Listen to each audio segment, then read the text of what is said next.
بہت بڑا معاملہ، ایک بہت اہم خبر آپ کے سامنے رکھتے ہیں۔ بھارت کے روس سے بڑھتے تعلقات پر مغربی ممالک میں تشویش پائی جاتی ہے۔ برطانوی اخبار نے ایسا دعویٰ کیا ہے کہ بھارت روس کے عزائم کی توثیق کر رہا ہے۔ رپورٹ کے مطابق کرسمس پر بھارتی اور روسی وزرائے خارجہ میں غیر معمولی ڈیل ہوئی۔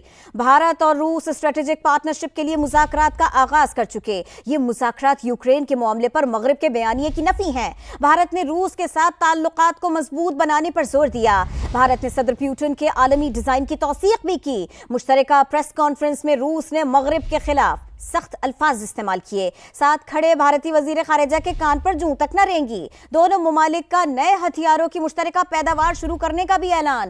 اسی سارے کے سارے معاملے کے اوپر تجزیہ کریں گے۔ ہمیں جوائن کر رہے ہیں سید محمد علی صاحب، بہت شکریہ آپ ہمیں وقت دے رہے ہیں۔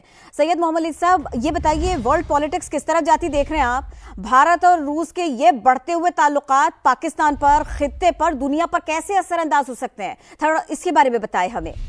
بہت شکریہ جی۔ دیکھیں، تین جو اہم ترین پہلو ہیں اس ڈسکلوجر کے، وہ میں سمجھتا ہوں کہ عالمی نظام کے لیے، ریجنل سیکیورٹی کے لیے اور انٹرنیشنل پیس اینڈ اسٹیبلٹی کے لیے بہت اہمیت رکھتے ہیں۔ تین معاملات۔ پہلی بات یہ ہے کہ سب سے امپورٹنٹ بات جو اس کالم میں کی گئی ہے وہ یہ ہے کہ اب روس، چونکہ آپ جانتے ہیں کہ امریکہ کو چیلنج کر رہا ہے گلوبل لیول پہ اور ورلڈ آرڈر کو وہ ملٹی پولر بنانا چاہتا ہے، تو سب سے امپورٹنٹ بات یہ ہے کہ بھارت جو ہے، اگرچہ امریکہ اور مغربی طاقتوں کی آنکھوں میں دھول جھونک کے یہ ثابت کرنا چاہ رہا تھا پچھلے 15 سال سے کہ ہم چین کے خلاف آپ کو ہیلپ کریں گے اور آپ کے اسٹریٹجک ایلائی بنیں گے، لیکن حقیقت میں اس رپورٹ کے بعد یہ بات ثابت ہو گئی ہے کہ وہ تصویراتی طور پہ، نظریاتی طور پہ، دفاعی اعتبار سے، صفاتی اعتبار سے مکمل طور پہ روس کے ساتھ کھڑا ہے اور اس کے مفادات کو شیئر کرتا ہے۔ اس کے دو تین میں آپ کے سامنے ثبوت رکھ دیتا ہوں۔ دیکھیے، بھارت کی جتنی افواج ہیں، آرمی، ایئر فورس، نیوی، بلکہ ان کے جو نیوکلیر پروگرام میں 22 ری ایکٹر کام کر رہے ہیں، وہ تمام تر روسی ساختہ ہیں اور ان کا انتہائی حساس معاملات میں، میزائل پروگرام میں، اسپیس پروگرام میں، نیوکلیر پروگرام میں روس کے ساتھ بہت قریبی تعلق ہے۔ اب یوں لگتا ہے کہ روس چونکہ یوکرین جنگ میں پھنسا ہوا ہے تو اس کو بھارت کی جانب سے دفاعی امداد ملے گی، جو کہ ایک بہت بڑا لمحہ فکریہ ہوگا مغربی طاقتوں کے لیے، جو کہ بھارت سے یہ توقع کر رہے تھے کہ وہ ان کے نظریات اور مفادات کے ساتھ کھڑا ہوگا۔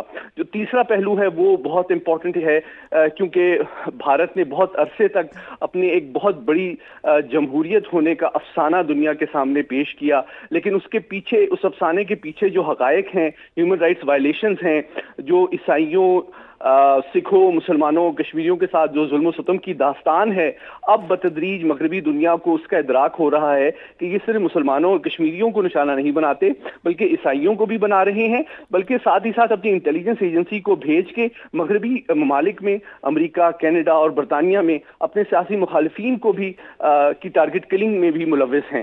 تو اب ان حقائق کو جان کے یوں لگتا ہے کہ مغربی طاقتیں ایک حقیقت پسندانہ انداز میں بھارت کو دیکھ رہی ہیں، سمجھ رہی ہیں اور آنے والے دنوں میں زیادہ حقیقت پسندانہ انداز میں اس سے ڈیل کریں گی، اور چونکہ وقت گزرنے کے ساتھ ساتھ بھارت کی حقیقت اور اس کی اصلیت دنیا پر آشکار ہوتی جا رہی ہے۔ بالکل، ہمارے ساتھ ہی رہیے گا۔ قمر چیمہ صاحب ہم کو جوائن کر رہے ہیں، ان سے بات کرتے ہیں۔ بہت شکریہ، آپ ہمیں وقت دے رہے ہیں۔ قمر صاحب، یہ فرمائیے گا، برطانوی اخبار کا دعویٰ اور کرسمس پر بھارتی اور روسی وزرائے خارجہ میں غیر معمولی ڈیل کی بات، اس کو آپ کیسے دیکھتے ہیں؟ دیکھیے جی، یہ بڑی امپورٹنٹ ڈیولپمنٹ ہے۔ وہ یہ ہے کہ ریسنٹلی 26 جنوری کو بھارت کے ریپبلک ڈے پہ امریکی صدر نے کہا کہ وہ انڈیا نہیں آئیں گے۔ جب امریکی صدر نے یہ کہا وہ انڈیا نہیں آئیں گے تو انڈینز جو ہیں وہ رشیا پہنچ گئے اور 5 دن کا غیر معمولی دورہ ہے، جس میں امپورٹنٹ چیز یہ ہے کہ انڈیا اپنا جو جتنی بھی جو ملٹری اکوپمنٹ ہے وہ رشیا سے امپورٹ کر رہا ہے، منگوا رہا ہے، جبکہ امریکہ نے رشیا کے اوپر سینکشنز لگائی ہوئی ہیں۔ دیکھا جائے تو اگر ٹرکی نے S-400 میزائل سسٹم رشیا سے امپورٹ کیا تو ان کے اوپر سینکشنز لگ گئی، جنہیں کارٹس ایکٹ کہتے ہیں۔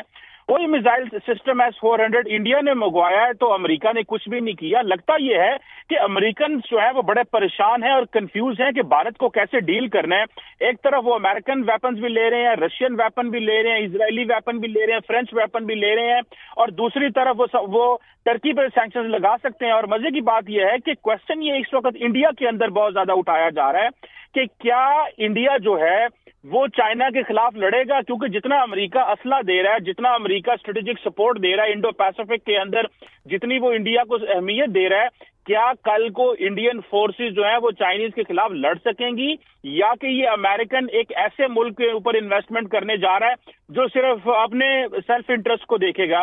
تو امریکنز بھی پریشان ہیں اور ویسٹرن اتحادی بھی پریشان ہے، لیکن شاید ان کو سمجھ نہیں آ پا رہی کہ ہم کیا کریں۔ لیکن انڈیا نے اپنے foreign minister doctor J Shankar کو رشیا بھیج کے جو ہے وہ امریکنز کو یہ سگنل ضرور دیا ہے کہ اگر آپ ہمارے ساتھ کھڑے نہیں ہوں گے، یہ کینیڈا میں جو سکھ کے قتل کا واقعہ ہو یا امریکہ میں جو پلاننگ کی گئی تھی، اس پہ امریکنز نے انڈیا کو بڑا بری طرح سنب کیا ہے، جس کی وجہ سے جو ہے انڈینز ڈبل مائنڈڈ ہو گئے، پریشان ہو گئے، اور انہوں نے فرینچ پریزیڈنٹ کو کچھ دن پہلے انوائٹ کر لیا ہے۔ سو یہ ایک کنفیوژن واشنگٹن میں بھی ہے، کنفیوژن اس وقت انڈیا میں بھی ہے، لیکن پرابلم یہ ہے کہ اس خطے کے اندر ویپنائزیشن ہو رہی ہے۔ اس خطے کے اندر جو جتنا زیادہ اسلحہ آ رہا ہے اس میں باقی جو ممالک ہیں ان کے لیے پریشانی ہے کہ جنگ چھڑ سکتی ہے۔ پاکستان تو جو چاہتا ہے وہ ایک اسٹریٹجک اسٹیبلٹی کی بات کر رہا ہے، امن کی بات کر رہا ہے کہ بھارت کے پاس بھی نیوکلیر ویپن ہے، پاکستان کے پاس بھی نیوکلیر ویپن ہے، تو ایک امن برقرار ہے۔ لیکن اگر انڈیا کو اسی طرح انٹرنیشنل قوموں نے، طاقتوں نے اسلحہ دیتے رہے،